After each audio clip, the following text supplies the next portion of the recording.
Okay, I want to talk a little bit more about the glute med and how we could apply it in Pilates exercises, right?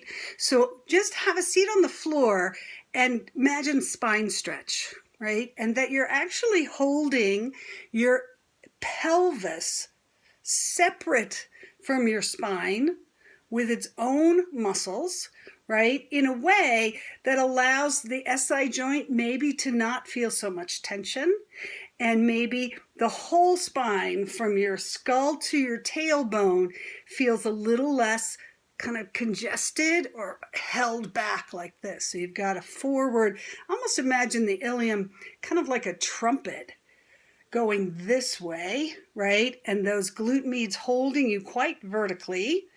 And then spine stretch would really feel like you had this extremely free spine, and you wouldn't be always yanking on your spine or feeling like you've got to stretch your spine, or even feel like you have to stretch your glutes, or even overwork your abs or your hip flexors, because these muscles would literally be holding your pelvis like this. Right? And then try saw and feel like maybe my whole spine could be freer to twist because I don't have weight in it and I'm not trying to pull on it. I'm held up by separate bones, separate muscles, and the spine in between is quite free.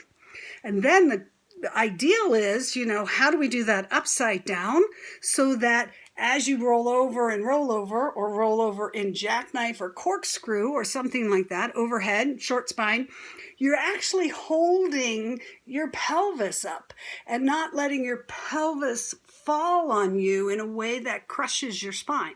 But you hold the pelvis up, let's say in short spine, and then you can lower your spine because there's no weight in it, because you're holding the pelvis up instead of resting the pelvis on your spine, right? So I know it's a lot to imagine, but play with it a little bit. And